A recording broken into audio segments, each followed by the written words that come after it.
Hey guys, I'm certified top speed golf instructor Michael Durr, and today we're going to talk about how to get this darn thing out of the sand for those of you guys who aren't quite as precise as you need to be. We've got a regular lie, a buried lie, and a bear lie. Let's go ahead and take a quick look and see how easy this can really be. Okay, that's the regular lie, the buried lie, and then the flat lie.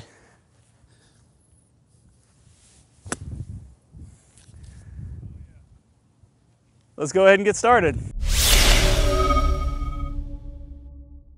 Now, how many of you guys are out there and just sick of instructors on video coming out here and just hitting perfect bunker shots and saying all you got to do is this, and the ball's going to come out and get down there to the flag, and you go out there and you try it and you end up thinning it, duffing it, leaving it in the bunker, and you pretty much roundabout go back on the videos and try to find something different. Well, my goal for you guys today is just to be the last bunker video that you watch, just to simply understand how to get this thing from the sand onto the green.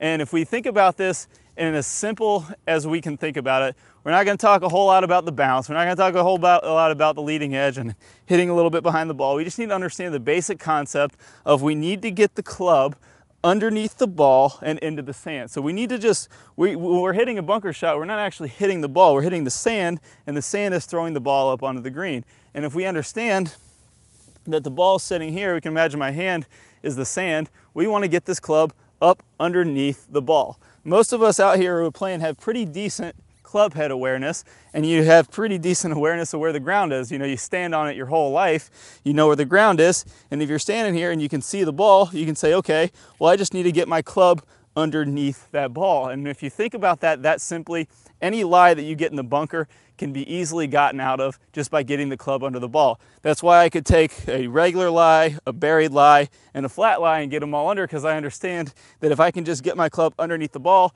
I'm going to have a very good chance of getting it out and onto the green. So the second piece of that is just kind of understanding the actual swing in the bunker. It's different than your regular shot. We're not trying to come in shallow and compress this shot and hit it 200 yards next to the pin from the fairway. We are in a bunker. We need to be releasing down at the ball. Now, to explain, like I said, this is going to be as rock solid simple as I can make this. When we're making a bunker swing, we need to be releasing at the ball with some speed. So if I was going to do the wrong thing and decelerate, I'm sure we've heard we want to accelerate through contact. What would happen is if I was making the right swing with the wrong pace, it would look something like this, where my club would just kind of stop into the ground. We don't want to stop our club. We want to make sure that we have some speed as we're coming through contact, but we want that same feel, like we're not really worried about the follow through. The follow through is going to happen because of the momentum of the club head's going to keep going. So what it's really going to look like is we're going to have that same feeling where we're releasing, not worrying about the follow through, but because of their speed in the head, that's what's going to allow the club to follow through. So it's going to look something more like this, where all I really thought about doing was getting the club down and underneath the sand, and I wasn't worried about anything that happened past contact or past contact with the sand. And because there was momentum in the head keeps on coming through.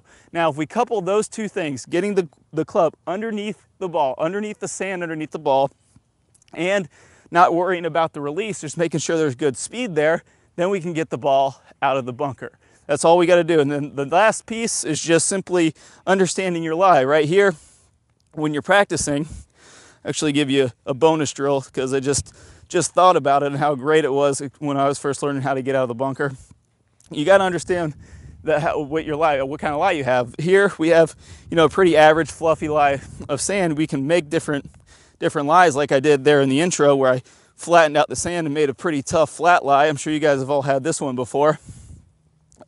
But what you can do when you're practicing, a great way to do this is to take the club and put it right behind the ball. I'll show you from face on so you can see this, and shove the ball down, or shove the club down into the sand. This is going to show you about how soft or hard the sand is.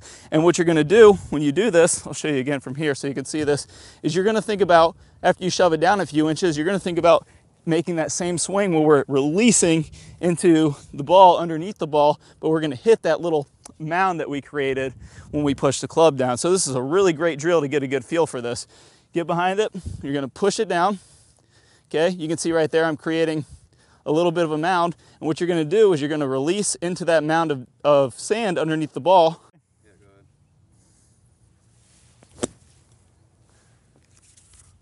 All right, so guys, when you're doing this drill, just a quick tip right there, we do wanna shove that dirt down under there so we can create that nice little mound that we're gonna hit, but make sure you clear out some space behind it as well so that you're not, you know, if you try that out, you might skip across it and shank it. You wanna make sure that there's a clear path in there. Again, this is a drill so you can start really feeling and getting a good visual of hitting that dirt underneath the ball right there. Okay, so you can see doing that a couple times, really, really easy to get the ball out.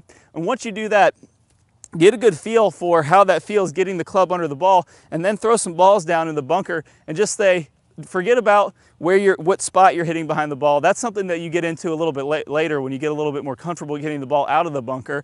And just think about getting the ball or getting the club underneath the ball. And just to go over how we get the ball out of say a tight lie. Let's say right here, really tight lie. This is something really good, especially early on. You know, this isn't the exact maybe perfect way to do it, but for you guys who are struggling getting out of a tight lie, what you can do is get a little bit more of the leading edge to go in the club into the sand right there. Instead of using the bounce as much, you can actually use the leading edge, because that's going to cut down into the sand a lot more. It's going to help get the club underneath the ball. So that's just kind of a quick tip that you can use.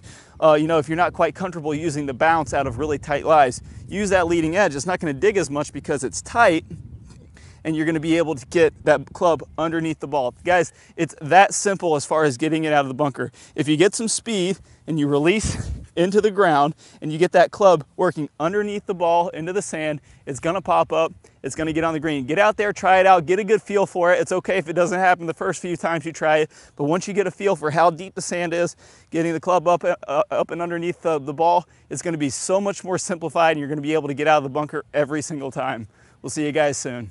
All right, so I hope y'all really enjoyed this video. If you did, I got an awesome bonus for you. Now, one of the most important things we can do in golf, and let's face it, we all want to crank the ball. We want to hit it hard with a lot of power. That's probably the #1 thing to improving your golf game that I found. And the best thing to do to improve your speed, your power, is to get a lot more lag in the downswing. So I got a great bonus for you. One of the #1 mistakes that I see people make that is really killing their lag. I'm going to play a preview of that video. If you want to watch the full thing, all you have to do, if you're on a desktop device, you're on a computer, go ahead and click the link that pops up on your screen. That'll get you instant access to that full video, plus 5 bonus videos from our Top Speed Golf system. It's going to walk you through the entire system. And then if you're on a mobile device, a tablet, you're going to go ahead and click on the iCard that's somewhere on the screen right now. Go ahead and click that iCard, click that link. It's going to get you instant access, and I'll see you all in the lag video.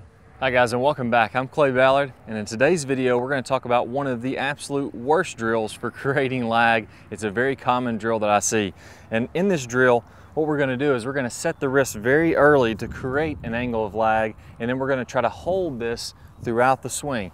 It's one of the worst things that you can do to build lag. I'm going to talk about the science behind why this is the case, and I'm also going to give you a great drill to help you improve your lag, all in this video. Let's go ahead and get started. If I do it this way versus holding that position, exact same thing happens when we're building the lag in the golf swing. So what we want to do is throughout the swing, I want to have a very low and wide takeaway. So I'm not going to set my wrist early at all. If you look at a lot of the top players, you look at Adam Scott, very wide takeaway, not very much wrist set at all. You look at Rory McIlroy, you look at Tiger Woods. All these players are using a wide takeaway and not getting very much wrist set, so that later in the swing, as we start down, we can increase this wrist set, and we're really only going to max out this angle of lag for a split second in the downswing. Okay, so a 3-step drill here. Now, as we get started with this, I want to remind you that the fulcrum in this golf club for getting a massive amount of lag is right at the end of the golf club. This is where I want my hinge point to be.